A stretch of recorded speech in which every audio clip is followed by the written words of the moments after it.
Hi there, everybody. This is Bianca Lopez, and this is Be in the Know Show, brought to you by OWI and Tail.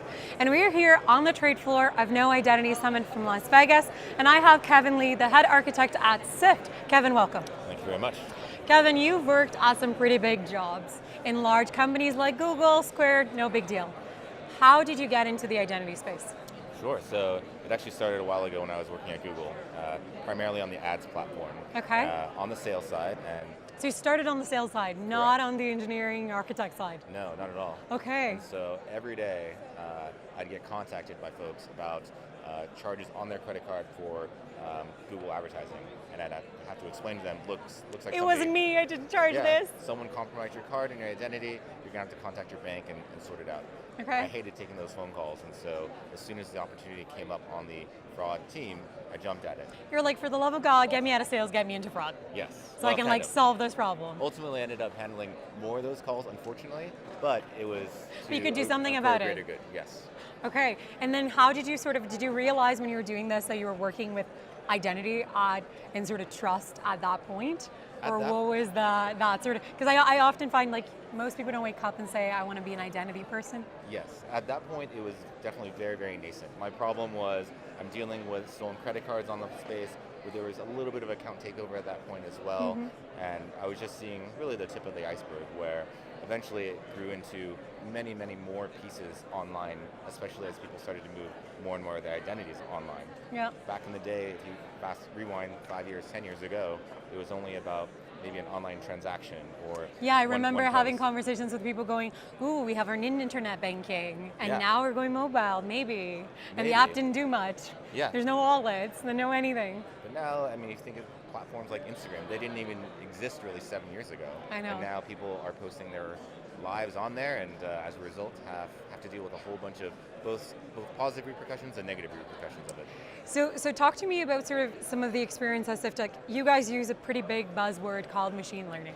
Yeah. And machine learning as a data person has a lot to do with the data set and the quality of the data, and sort of what are you doing with it. So talk to me a little bit about more of that, because you work with big companies and most of them are pretty messy. When you kind of look under the hood, they look like a data swamp, so. Yes, so typically what we see is, and these are some of the things I learned when I was at Google and Facebook and Square, where on the outside, we are technology companies. Of course. On the inside, yeah, we're still pretty technical focused, but everybody has their silos, unfortunately. Why is that? Like, I often ask, it's a game of squirrels. They kind of all hold their own in their little silos and they don't talk to each other. So you've seen that even in the big tech companies. Oh yeah, absolutely. And I think the reason why is people don't necessarily have a holistic view of what the customer experience or the user journey should look like. They're focused on one point, whether that's signups, checkouts, maybe somebody's posting a piece of content. And very, very rarely at the highest level do you see like, okay, we actually have one user coming to us. They may be using us for a transaction-based activity, but if they're signing up for an account, if there's a promotion, if they're posting content, all that stuff, they're not thinking about Facebook as a one piece of the pie. They're looking at like, I'm giving Facebook my data, and as a result, it would actually behoove Facebook to actually treat that data with care and also place it in a way that doesn't necessarily get bastardized or kind of split into all these fragments. Do you think it's a mind shift change? Because like I've had a few conversations in terms of like, we hear people talking about human-centric design, a different design thinking approach, but to me it's a mind shift of like, who are you building that for, and what is that human journey going to look like a relationship?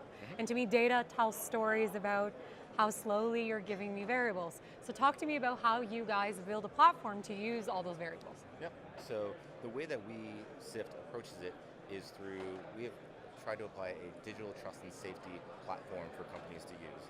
And break that down for me. Digital trust and safety, big words. Yes. Like what are you actually doing, and how are you using machine learning algorithms and data sets to do that? Yep, so essentially we are looking at user behavior, not just, let's say, at the point of purchase, but also at the point of sign up, the point of a piece of content being posted. Or so you're really mapping that user journey with whatever company you're working with.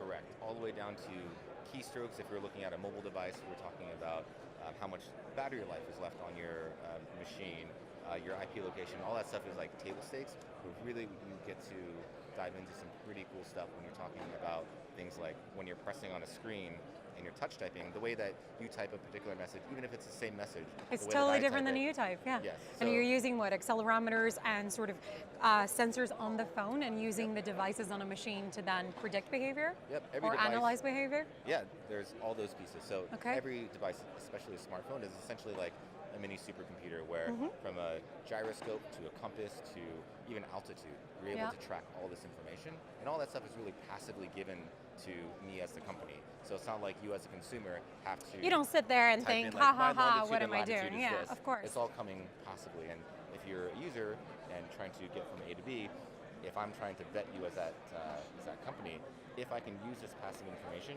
and enable you to have that one-click scenario or that one-click experience, you're going to want to come back. It's going to be sticky for you, and then me as a business will learn to trust you and understand that, oh, this type of behavior is legitimate, and if I see other folks like this, I want to give them that one-click experience as well. And I then now don't need to sort of compromise in this trust or convenience is really, I have both. Yes. I'm building both over time. So question to you that to me is like, this all sounds amazing in theory, but like how ready are large organizations to intake or to even track that data? Like where is the readiness of the sort of the granularity necessary in the metadata involved to build these algorithms and to properly train? Because it's like you've got to kind of have to be watching, like Yes. kind of how you're building a human relationship. That's where, I mean, we can dive into kind of these supervised versus unsupervised machine learning, but really when we talk about that data quality, it very much depends on the industry that you work with. So Okay, so tell me, let's list the ones that are really good and the ones that are not good. Or don't go as I'll, far as that, but give me some insight into some of them. Banking is usually super criticized, but banking is quite slow. I'd say even within the banking element, though, you have newer banks, whether they're that are digital native. So if you talk Yeah. about financial institutions, I'll call them, not necessarily banks, like Chime or even payment processors like Stripe, Square. The ones that are a little bit more digital native are basically able to use all those passive pieces of data, compile it and structure it in a way that can be consumed by multiple teams within the company, and then used for, let's say, marketing purposes or risk purposes or just business growth purposes. yeah, really insights, right? Like I often say to people, like the beauty about data or the beauty about sort of understanding these attributes, given that we're in an identity, is that you're collecting pieces to be able to offer me a better service. Yes. Or to deny me a service that technically you're a bad guy, maybe I don't want you in. It's actually quite profitable to be bad. Oh yeah. Because we have so many attributes, none of them are interoperable. Yes. Right? And I'd say either whether at the federal level or just a kind of a consortium level, the penalties associated with that type of abuse are, one, it's hard to track, two, it's hard to prosecute. And Yeah. so And the data protectionist laws and the things that made it identity theft date back to 2000, and they're not ready for the complexity of the world we live in today. they're not built for even laws that were written in great spirit, 10, 15 years ago. Didn't think of Instagram. Did not. And as a result, I think we're in a unique position where we must be forward thinking. Whatever solutions that we provide, not just Sift, but any company must think about all the negative repercussions, how it can be exploited, because technology enables a lot of great things to happen and maybe not so great things to happen. What are some of the things that you've learned at No, or what are some of the conversations that you think our industry needs to have that we're still not having? I think one thing that many companies know now in terms of attending a lot of these talks is around the user journey and focusing on that entire platform where it's not just a single point of entry where I need to check someone and I can't throw the book at them in terms of giving them 1 through 9 questions to answer. And Yeah, we don't have the patience. consumers don't have the Human patience. beings, They yeah. want it now. And that instant gratification, because we've been trained so much by having our mobile phones with us, require us to do things a little bit differently. So I think at least from a session standpoint, companies realize like, okay, we cannot just focus on that 1% that are trying to exploit us. We need to focus actually just as much on the 99% and enabling them to go where they want to go. Where I think is the tough part is many businesses see the dream now and they understand like that's the philosophy that we want to move towards. But How do I get there? How do I get there is the big question. What are some of the tips? I know you guys don't go cleaning up people's data, like that's not part of what you do, but what are some of the tips for people to be thinking about when they're restructuring? Because like I often find the dynamics between, it's easy to criticize an old bank or a large organization that they have messy data sets, but they dealt with the technologies they had in the past. Yeah. And a native one has RESTful APIs and off to the races. So what are some of the things that you think if I'm sitting there and I'm watching this and I have a large organization and it's in silos, where do I start? First thing is really on a fundamental level, understanding what your cross-functional partners are up to. Data aside, really the thing where I think many companies miss out on is not setting dual incentive goals. Where if I leave in my me P&L, your P&L, right? And it's very, but again, that's not how consumers approach us. They don't, if we're at the same company. They look at you as the same company. My service provider, good value, bad value. Exactly, and they expect a seamless experience, but if we're not talking and we're in the same company, how do we expect to provide a seamless experience for that user out there?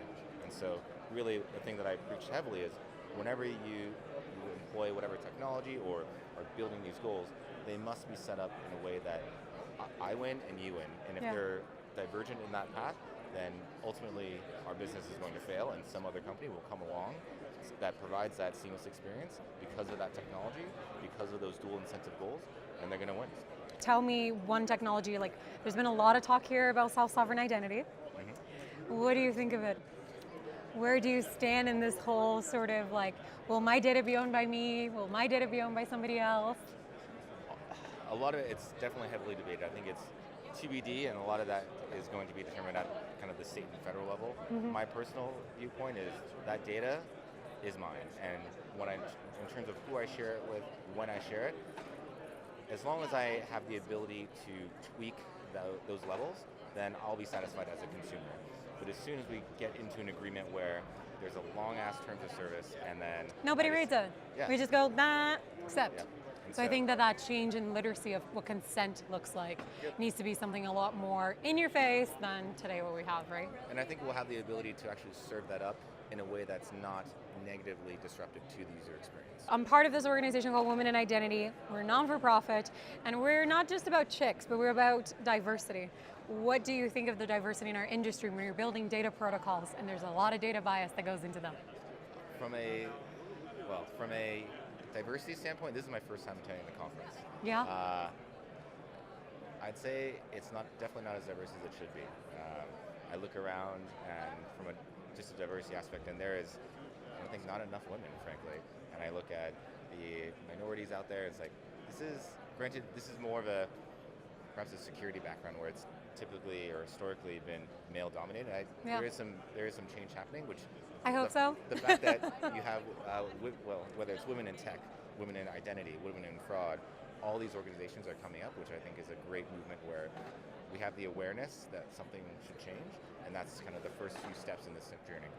I love that you're saying this, because to me it's not about a chick versus a guy's business. It's actually about building better products. Yeah. And if we're building products about identity and data, we're building for humanity. Exactly. And humanity isn't binary, right? The more viewpoints, the better.